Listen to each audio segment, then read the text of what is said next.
आज मैं आपके साथ हम सभी की बचपन से जुड़ी एक बहुत ही ख़ास रेसिपी शेयर करने वाली हूँ।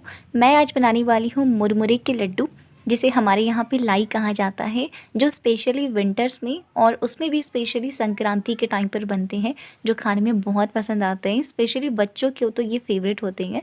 लेकिन जब भी हम इसे घर पर बनाते हैं तो हमें बहुत सारी प्रॉब्लम्स आती हैं कि हमारी चाशनी अच्छी बन रही है या नहीं, ये बंधेगा आपस में या नहीं बंधेगा, कहीं बहुत ज़्यादा टाइट ना हो जाए, कहीं हमारे हाथ ना जल जाए, तो बहुत सारी प्रॉब्लम्स आती हैं। तो आज उन सारी प्रॉब्लम का सॉल्यूशन आपको इस एक वीडियो में मिल जाएगा।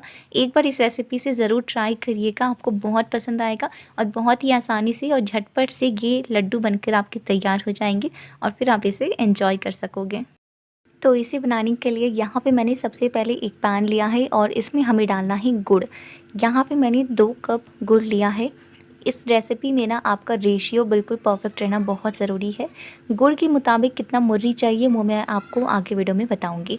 तो मैंने यहाँ पे इसमें आधा कप पानी डाला है। फ्लेम हमारा लो टू मीडियम पर रहेगा और इसमें हमें इसे बढ़िया से मेल्ट करना है। थोड़ा सा टाइम लगेगा। आप चाहो तो आप गुड़ को ना चॉप करके ले लेना या फिर ग्रेट करके ले लेना, ताकि उसे मेल्ट होने में ज़्यादा समय ना लगे। अच्छा, जिस वक्त आपका ये चाशनी बन रहा होगा उस वक्त आपको ध्यान रखना होगा, क्योंकि फ्लेम हमारा मीडियम पर है तो इसे मेल्ट होने में काफ़ी टाइम लगेगा। तो थोड़ा पेशेंस रखिएगा और इसे आपको लगातार चलाते रहना है। एक बार जब आपका गुड़ बिल्कुल बढ़िया से मेल्ट हो जाए और आपकी चाशनी में इस तरीके से बबल्स आने लगे ना, तो इस टाइम पर आपको क्या करना है कि अपनी चाशनी को चेक करते रहना है। तो एक कटोरी में पानी लीजिए और इसमें आप कुछ ड्रॉप्स डालिए और कुछ सेकेंड्स के लिए रुक जाइए। इसके बाद जब आप इसे हाथों में उठाओगे तो ये देखो, ये बिल्कुल बिखर रहा है, आपस में इकट्ठा नहीं हो रहा, यानी कि अभी इसे और पकाने की ज़रूरत है। इसके बाद मैंने इसे थोड़ी देर के लिए और पकाया और अब इसे वापस से चेक करेंगे। हाँ, एक बात का ध्यान रखिएगा कि जिस टाइम पर आप चेक कर रहे हो उस वक्त आप फ्लेम को बिल्कुल लो पे कर दें, ताकि आपका जो गुड़ है वो जल्दी जल्दी पके ना।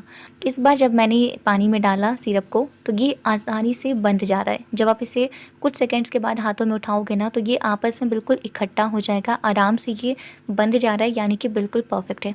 अब इससे ज़्यादा आपको इसे बिल्कुल भी नहीं पकाना है, वरना आपके जो लाई बनेंगे यानी कि जो लड्डू बनेंगे वो बिल्कुल हार्ड बन जाएंगे और ऐसे में अगर आपके घर में कोई बुज़ुर्ग हैं तो उन्हें बहुत प्रॉब्लम होगी। तो बस सिरप को साइड कर दिया और ये हमारा सबसे इम्पॉर्टेंट काम ख़त्म हो चुका है। अब मैंने यहाँ पे लिया है मुर्री, जो कि आप किसी भी ब्रांड का ले सकते हो। मैंने इसे कप से मेज़र कर लिया था और ये तकरीबन 6 कप था। मैं इसे मुर्री कह रही हूँ तो आप प्लीज़ कंफ्यूज मत होइएगा। इसे मुरमुरे भी कहा जाता है या फिर पफ राइस भी कहते हैं, और भी कुछ अलग नाम है। आप इसे किस नाम से जानते हो मुझे कमेंट में ज़रूर से बताइएगा। अच्छा, अब क्योंकि मैंने जस्ट ये पैकेट अभी ओपन किया है तो ये अभी जो मुरमुरे हैं ना, जैसा कि आप देख सकते हो बिल्कुल क्रिस्पी है, बढ़िया से इसका पाउडर बन जा रहा है। तो आपका मुरमुरा बिल्कुल ऐसा होना चाहिए। अगर आपके मुरमुरे सॉफ्ट हैं तो आप उसे किसी कढ़ाई या पैन में डाल करके बिल्कुल कम आंच पर उसे लगातार चलाते हुए अच्छी तरीके से क्रिस्पी होने तक भून लीजिए और फिर आपका जो मुरमुरा है वो तैयार हो जाएगा। ये बहुत ज़रूरी है, तो ये स्टेप आप ज़रूर से करिएगा, क्योंकि मेरा मुरमुरा परफेक्ट था तो मैंने ये स्टेप स्किप कर दिया है। और बस अब इसमें मैंने क्या किया कि मैंने इसमें डाल दिया है अपना तैयार किया हुआ सिरप। अगर आप चाहो तो आप एक काम कर सकते हो, जिस वक्त आपका सिरप तैयार हुआ आप उसी वक्त उसमें मुरमुरे डाल दीजिए और वहीं पर उसे अच्छे से मिला दीजिए, गैस का फ्लेम ऑफ करके। बट मैंने, क्योंकि मुझे आपको मुरमुरे दिखाने थे, इसलिए मैंने ये स्टेप यहाँ पे किया है। और बस धीरे धीरे करके सारा सिरप मैंने इसमें डाल दिया है और इसे अच्छे से मिला दिया। इसमें आपको रेशियो का ध्यान रखना बहुत ज़रूरी है कि आपने गुड़ कितना लिया है और उसके अकॉर्डिंग आपका मुरही कितना है। तो मैंने यहाँ पे जैसा कि 6 कप मुरमुरे लिए थे और उसमें मैंने 2 कप गुड़ का इस्तेमाल किया है। तो इस रेशियो को आप याद रखिएगा और फिर आपको जब भी बनाना हो तो इसी अकॉर्डिंग आप उनकी क्वांटिटी को लीजिएगा। और बस इसे फटाफट से मिक्स करिएगा, क्योंकि हमें लड्डू बिल्कुल गर्म मिश्रण से बनाने हैं। अगर ठंडा हो गया मिश्रण तो आपके लड्डू बंधेंगे नहीं। अब नॉर्मल लड्डू बनाने के लिए हमें घी का इस्तेमाल करना होता है, लेकिन इस लड्डू के लिए हमें पानी का इस्तेमाल करना है। आप अपने हाथों में अच्छे से पानी लगा लीजिए और इसके बाद आप थोड़ा थोड़ा सा मिश्रण लीजिए, जैसे लड्डू आपको बनाने हैं बड़े और छोटे। और इसके बाद आपको बिल्कुल हल्के हाथों से इसे दबा करके लड्डू में बनाने हैं। ऐसा नहीं कि बहुत ज़्यादा ज़ोर ज़ोर से ताकत लगा रहे हो जैसे हम दूसरे लड्डू में लगाते हैं। अगर ऐसा करोगे तो भी आपके मुर्री बिल्कुल टाइट टाइट से रहेंगे, तो वैसा नहीं करना। हल्के हाथों से बस आपको इन्हें अच्छे से मिलाना है। बहुत ही अच्छे से हो जाते हैं। पानी का इस्तेमाल करिए, बिल्कुल हड़बड़ नहीं होगी, बहुत आराम से हो जाएंगे। बस ध्यान रखना है कि मिश्रण आपका गर्म हो, उसी वक्त आपको जल्दी जल्दी लड्डू बना लेने हैं।